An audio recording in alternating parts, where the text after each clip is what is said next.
अस्सलाम वालेकुम dear students, welcome to Mehran academy and YouTube channel Mehran Ali official as well. Dear students, कैमरे की आंख और माइक्रोफोन के उस पार मैं हूं आपका ऑनलाइन टीचर मेहरान अली। और जी chapter number 5 first year mathematics ICS और एफएससी प्री इंजीनियरिंग वाले स्टूडेंट्स के लिए मैथ का ये लेक्चर है, चैप्टर नंबर 5। और चैप्टर का टाइटल है जी पार्शियल फ्रैक्शंस। पार्शियल फ्रैक्शन की डेफिनेशन आपको आती हो, फर्स्ट टर्मिनोलॉजी हमारी इस चैप्टर की। सबसे पहले आपसे अगर पूछा जाए कि डिफाइन पार्शियल फ्रैक्शंस, तो आपने डियर स्टूडेंट्स क्या करना है, आपने मार्कर से हेडिंग देनी है पार्शियल फ्रैक्शंस की और हेडिंग साइन अप्लाई करना मत भूलिएगा। और उसके बाद आप लिख देंगे क्या कि when a single rational fraction is expressed as sum of two or more fractions then it is called partial fraction। dear students याद रखिएगा, when a single rational fraction is expressed as sum of two or more fractions then it is called partial fraction। जब एक single rational fraction को दो या दो से ज्यादा फ्रैक्शंस की हालत में लिखा जाए तो वो दो या दो से ज्यादा रैशनल फ्रैक्शंस वाली हालतें जो होती हैं उनको हम क्या कहते हैं, पार्शियल फ्रैक्शंस कहते हैं। उसके बाद आपसे पूछा जा सकता है इस चैप्टर की सेकंड टर्मिनोलॉजी कि पार्शियल फ्रैक्शन रेजोल्यूशन क्या होता है। Define partial fraction resolution. What do you mean by partial fraction resolution. तो आप मार्कर से हेडिंग देंगे dear students partial fraction resolution की, हेडिंग साइन अप्लाई करेंगे। उसके बाद आप बताएंगे कि expressing a rational fraction as a sum of partial fractions is called partial fraction resolution। यानी कि जो आपके पास रैशनल फ्रैक्शन होती है, जब हम उसको पार्शियल फ्रैक्शंस के मजमूए वाली हालत में लिखते हैं, उसको तोड़ते हैं, रिजॉल्व करते हैं, उसके टुकड़े करते हैं, सम की फॉर्म में लिखते हैं, उसको एक्सप्रेस करते हैं, तो उस पूरे प्रोसेस को हम क्या कहते हैं dear students, partial fraction resolutions कहते हैं।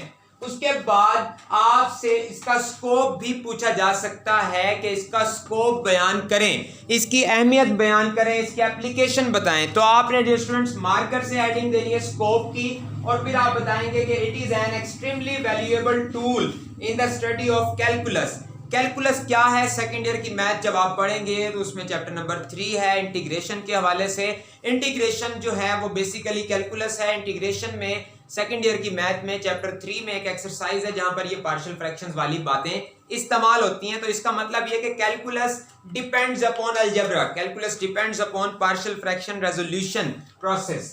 तो जी इसकी आपको स्कोप पता लग गया कि it is an extremely valuable tool in the study of calculus. यानी कि सेकंड टर्मिनोलॉजी में हमने पार्शियल फ्रैक्शन रेजोल्यूशन की डेफिनेशन और उसका स्कोप स्टडी कर लिया। उसके बाद आपसे पूछा जा सकता है कि what do you mean by equation. Equation किसे कहते हैं। तो डियर स्टूडेंट्स आपने मार्कर से हेडिंग देनी इक्वेशन की, फिर आपने लिखना है an open sentence formed by using the sign of equality is called an equation. An open sentence formed by using the sign of equality is called an equation. के एक open sentence होता है, खुला फिक्रा होता है जिसमें हम बराबर का निशान लगाते हैं और बराबर के दोनों अतराफ में कुछ चीजें लिखी होती हैं और एक वेरिएबल लाजमन होता है, तो उसको हम कहते हैं इक्वेशन। उसके बाद आपसे पूछा जा सकता है कि what do you mean bye, what do you know about types of equations. Equation या इक्वेशंस की टाइप्स के बारे में आप क्या जानते हैं। तो डियर स्टूडेंट्स मार्कर से आपने हेडिंग देनी टाइप्स ऑफ इक्वेशंस, फिर आप बताएंगे there are two types of equations. Equations की डियर स्टूडेंट्स टू टाइप्स होती हैं, फिर वो कौन कौन सी होती हैं आपने बताना है व्हिच आर दीज।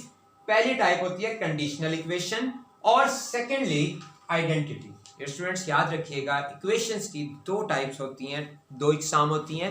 कौन कौन सी होती हैं, पहले नंबर पे आपको पता हो कि कंडीशनल इक्वेशन और दूसरे नंबर पर आइडेंटिटी के बारे में आपको लाजमन पता हो। उसके बाद आपसे पेपर में सवाल किया जा सकता है कि आप कंडीशनल इक्वेशन के बारे में क्या जानते हैं। What do you know about conditional equation.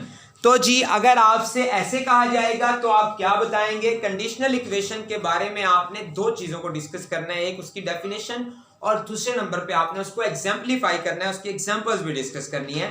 Late me discuss definition and examples as well.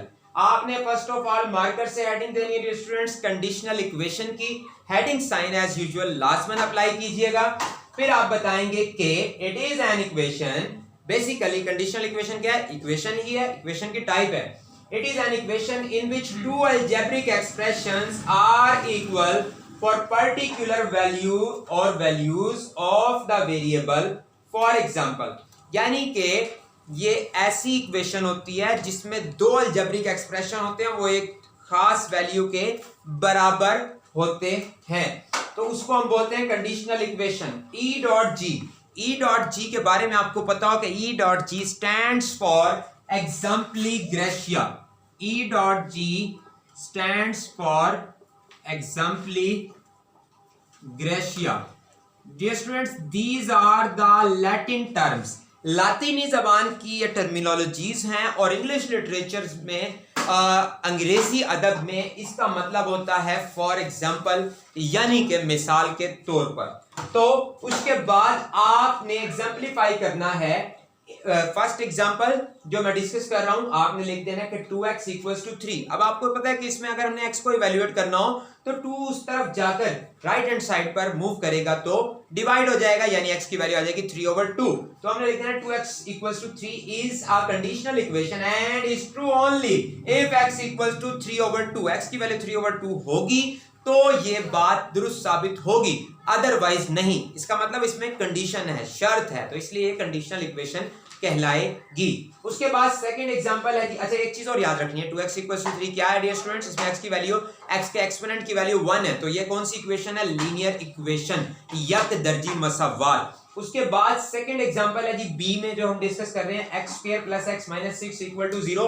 ये है क्वाड्रेटिक इक्वेशन या फिर सेकंड डिग्री इक्वेशन. इसको जब हम सॉल्व करते हैं तो इसके दो आंसर आते हैं, क्योंकि x की वैल्यू 2x का आंसर x के एक्सपोनेंट की वैल्यू 2 है, तो इस वजह से x की दो वैल्यूज आती हैं, x = 2 और x = -3. इसमें भी आपने यही सेंटेंस लिख देना है क्या कि x² + x - 6 = 0 is a conditional equation and is true only if x = 2 and x = -3, यानी x की वैल्यू 2 लिखेंगे या -3 लिखेंगे तो ये बात दुरुस्त साबित होगी, अदरवाइज दुरुस्त साबित नहीं होगी. डियर स्टूडेंट्स, उसके बाद अब हम डिस्कस करने जा रहे हैं आइडेंटिटी को.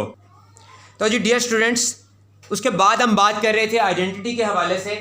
तो आइडेंटिटी के बारे में आपसे अगर पूछा जाएगा तो हम आइडेंटिटी की डेफिनेशन और एग्जांपल दोनों को डिस्कस करेंगे. आइडेंटिटी की हेडिंग देकर मार्कर से हमें लिखना है, it is an equation which holds good for all values of the variable. के आइडेंटिटी वो इक्वेशन होती है जिसमें वेरिएबल की हम कोई भी वैल्यू पुट कर सकते हैं. तो एग्जांपल्स की आपने हेडिंग देनी है. एग्जांपल्स की हेडिंग देने के बाद या एग्जांपल की हेडिंग दे देने की एग्जांपल डिस्कस कर दें तो a + b * x और जी ये हमने जो निशान लगाना है यहाँ पर इक्वल का साइन लगाकर एक और लाइन लगा देनी है.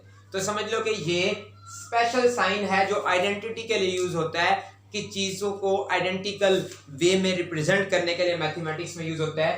तो ax + bx, तो फिर हमने लिख देना है is an identity and is true for all values of variable, कि ये वाली जो बात है ये आइडेंटिटी है और इसमें हम x की वैल्यू 2 लिख दें यहाँ पर, तो इधर भी 2 ही लिखेंगे, बात ठीक है. x की वैल्यू 3 भी लिख सकते हैं, 4 भी लिख सकते हैं, 5 भी लिख सकते हैं. मतलब वहां पर था कंडीशन थी जो हमने डिस्कस किया था कंडीशनल इक्वेशन को, कि जी 3/2 ही आएगा या 2 और -3 ही आएगा, लेकिन इसमें ऐसा कोई चक्कर नहीं है. Thank you so much for watching. Do not forget to subscribe this channel और 5.1 2 3 4 5 के लेक्चर्स हासिल करने के लिए इस चैनल को आपको करना होगा सब्सक्राइब. अपने दोस्तों के साथ, फेलोज के साथ लाजमन शेयर कीजिएगा इस वीडियो को. और मिलते हैं जी नेक्स्ट लेक्चर में. पाकिस्तान पाइंदाबाद, शुक्र दे मौला. मैं हूं आपका ऑनलाइन टीचर मेहरान अली.